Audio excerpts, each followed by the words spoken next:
जो अगला क्वेश्चन आपके पास आ गया स्क्रीन पे, उस पे लिखा है find the values of n for which the equation has integral roots. क्या कह रहा है, इस इक्वेशन के रूट्स कैसे होने चाहिए? इंटीग्रल। तुम कहोगे सर इस क्वेश्चन के रूट्स लिखने के लिए पहले आपको क्या करना पड़ेगा? हमने कहा पहले d निकालना। What is d? d is called discriminant which is b square minus 4a और c। सर आपका जो d आ रहा है वो आ रहा है n स्क्वायर प्लस 4 4 जा 16 और 4 2 जा 8 और 1 9, n स्क्वायर प्लस 16। तो बच्चों जब आप रूट लिखते हैं ना तो वो लिखते हैं minus b plus minus root के अंदर डी, और डी क्या है?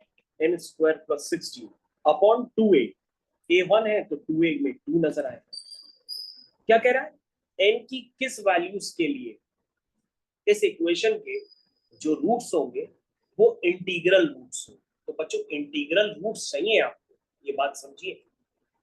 तो सबसे पहले तो आपको ये दिमाग में सोचना चाहिए कि इसको हमें क्या बनाना पड़ेगा? Perfect square. क्योंकि जब तक ये रूट के बाहर नहीं निकलेगा तब तक आप इंटीग्रल रूट्स की कल्पना सोच के बाहर रखिए। क्योंकि अगर वो रूट के अंदर रहेगा तो वो तो इरेशनल रूट्स आएंगे, है ना? देखो p प्लस रूट क्यू, ये क्या हो जाएगा? इरेशनल। सबसे पहले तुम्हारा टारगेट क्या होगा कि तुम उसको रूट के बाहर निकालो। तो तुमको सोचना पड़ेगा कि हम यहाँ पर n की कौन कौन सी वैल्यूज डालें ताकि ये क्या बन जाए? Perfect square. तो हमने कहा 1 डालो, तो सर 97 बनेगा, होता ही नहीं।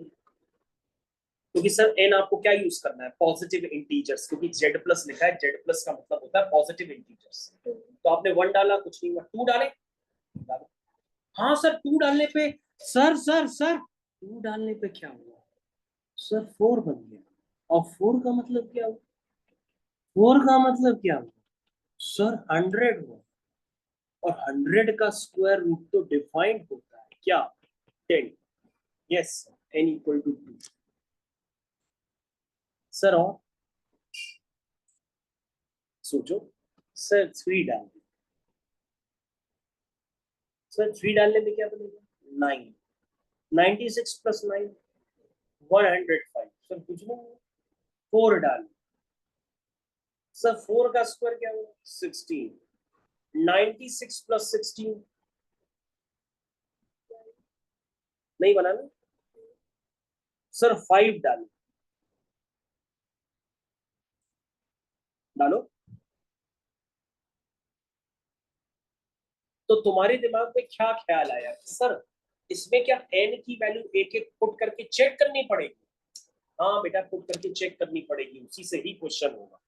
तो सबसे पहले आपने n की वैल्यू क्या आइडेंटिफाई की थी? 2। तो बच्चों n की वैल्यू आप एक बार, अभी आपने 2 आइडेंटिफाई करी, अब बच्चों आप एक बार 5 पुट करिए, एक बार 10 पुट करिए, एक बार 23 पुट करिए।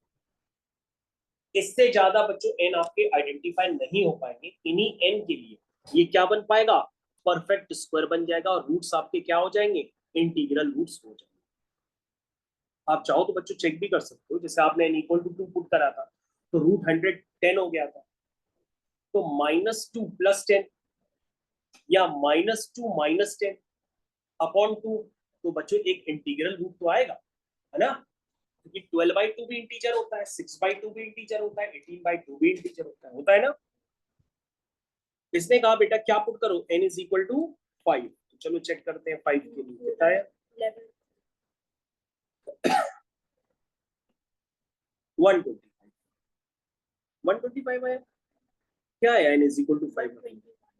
121 आया है, तो उसका मतलब 121 किसका स्क्वायर रूट होता है? 11 का। तो बच्चों आपको क्या देखना होगा कि हम n की वैल्यूज पुट करते चले जाए, और n की वैल्यूज आप चेक भी कर सकते हैं बच्चों। जैसे यहाँ -5 प्लस 11 कितना होगा? 6 होगा, और 6/2 क्या हो जाएगा? 3 हो जाएगा। आया ना? -5 -11 -16 होगा, -16/2 कितना हो जाएगा? -8। इंटीग्रल रूट है ना, ये बात समझ में आया? तो बच्चों यहाँ पे n की वैल्यू 2 5 और कौन सी बताई थी? 10 और 23। अब आप 10 भी पुट करके चेक कर लीजिएगा, और 23 भी रख के चेक कर लीजिएगा। इसी तरह से बच्चों आपके पास यहाँ पे इंटीग्रल रूट्स निकल करके आएंगे। यही बच्चों इस क्वेश्चन की कहानी है। बाकी बच्चों इस क्वेश्चन में ऐसा कुछ भी नहीं। चलिए आगे बढ़ते हैं क्वेश्चन नंबर 12 की तरफ।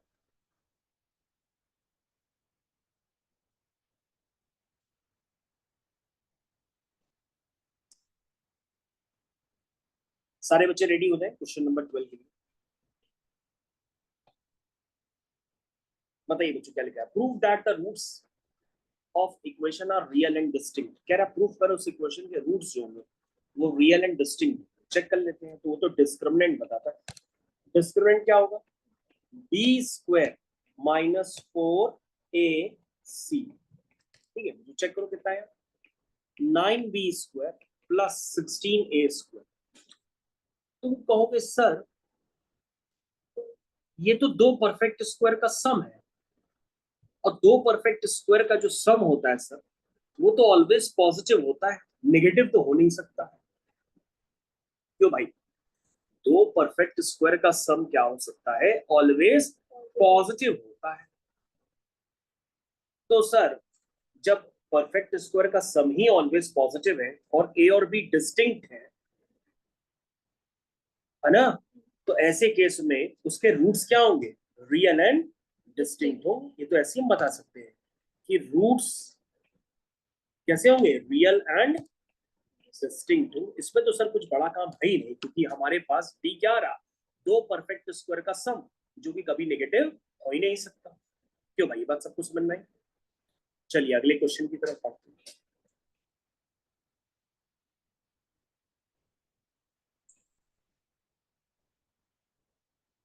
अगले क्वेश्चन के लिए बच्चों पेज क्रिएट कर लेते हैं, फिर नेक्स्ट पेज पे जाके करते हैं।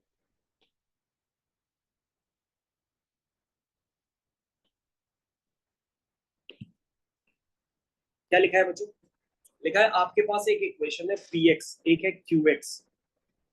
तो कह रहा है कि px एक इक्वेशन है। तुमने कहा ठीक है सर, लिख दी हमने।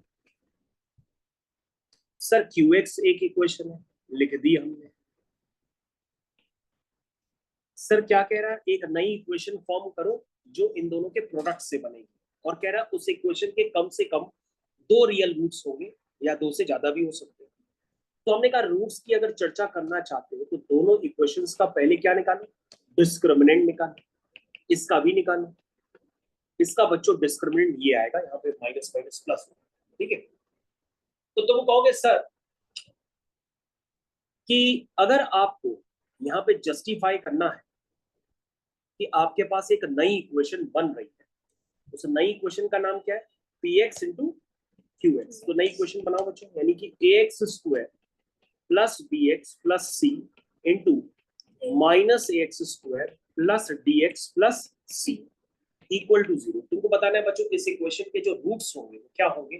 कम से कम दो रियल रूट्स होंगे, या उससे ज्यादा भी हो सकते हैं। तो तुम कहोगे सर ये सब डिपेंड करेगा इन दोनों के डिस्क्रिमिनेंट पे।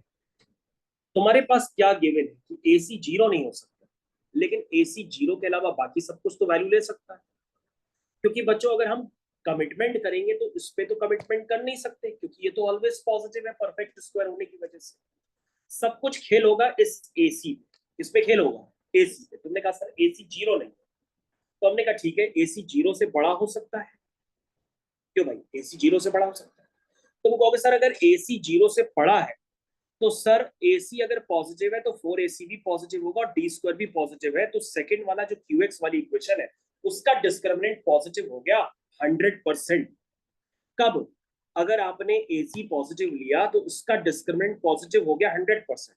लेकिन सर AC पॉजिटिव होने पर बी स्क्वायर माइनस 4AC पे हम कमिटमेंट नहीं कर सकते कि वो पॉजिटिव है कि नेगेटिव है, क्योंकि वहां पे AC पॉजिटिव है लेकिन 4AC नेगेटिव है, क्योंकि आगे माइनस का साइन है। तो हम इस पे कोई भी चैलेंज नहीं कर सकते। ठीक है ना? यहाँ पे हमारे पास कोई शब्द नहीं है कहने के लिए कि इसका डी क्या होगा। तो इसका डी हम प्रेडिक्ट नहीं कर सकते। वो बच्चों पॉजिटिव भी हो सकता है, नेगेटिव भी हो सकता है। क्यों भाई? तो डी पर हम प्रेडिक्ट नहीं कर सकते। क्यों भाई? ये बात क्लियर है? लेकिन बच्चों सेकंड इक्वेशन वाले पे डी पे हम प्रेडिक्ट कर सकते हैं कि उसका डी पॉजिटिव होगा, क्योंकि AC पॉजिटिव है तो 4AC भी पॉजिटिव है, डी स्क्वायर तो पॉजिटिव है ही, तो डी जीरो से बड़ा है। तो इसका मतलब सेकंड इक्वेशन पे हम कमिटमेंट कर सकते हैं, लेकिन फर्स्ट इक्वेशन पे हम कमिटमेंट नहीं कर सकते। तो हम कह सकते हैं सर कि इस इक्वेशन के कम से कम 2 रियल रूट तो होंगे ही, क्योंकि एक क्वाड्रेटिक इक्वेशन का डी क्या है, पॉजिटिव। तुमने कहा सर अगर हम AC नेगेटिव कर दें, हमने कहा बेटा AC अगर तुमने नेगेटिव कर दिया तो दूसरी वाली इक्वेशन का डिस्क्रिमिनेंट हम बता नहीं सकते कि उस पर क्या होने वाला है, क्योंकि हम डी तो जानते ही है ना कि डी कहाँ है, AC से बड़ा है छोटा है, हम जानते ही नहीं डी स्क्वायर, बस ये जानते हैं पॉजिटिव है। लेकिन तुमने AC नेगेटिव कर दिया तो हम डी पर प्रेडिक्ट नहीं कर सकते, डी पर प्रेडिक्ट नहीं कर सकते, नहीं समझे। लेकिन बच्चों AC नेगेटिव हो गया तो 4AC भी नेगेटिव है, तो AC नेगेटिव हो गया, 4AC भी नेगेटिव है, तो प्रोडक्ट कैसा हो जाएगा, पॉजिटिव हो जाएगा। लेकिन इस केस में हम प्रेडिक्ट कर सकते हैं कि D 0 आ जाएगा अगर आपने AC नेगेटिव लिया।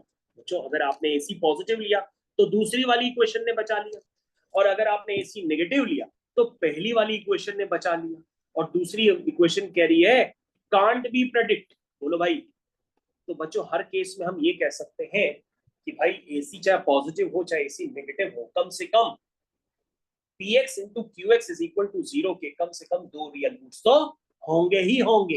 ये बात क्लियर है, सबको क्लियर है? ठीक है, क्योंकि बच्चों एक फैक्टर जो है ना क्वाड्रेटिक इक्वेशन, उसका डिस्क्रिमिनेंट पॉजिटिव हो जा रहा है हर केस में, चाहे AC पॉजिटिव हो चाहे AC नेगेटिव। तो ऐसे केस में हम क्या कहेंगे कि भाई कम से कम 2 रियल रूट्स तो हो सकते हैं, 2 से ज्यादा भी हो सकते हैं, ये हम बता नहीं सकते। तो बच्चों ये कहानी यहीं पर खत्म होती है। आशा करते हैं आपको ये पहली एक्सरसाइज बहुत अच्छे से क्लियर हुई होगी। थैंक यू, धन्यवाद।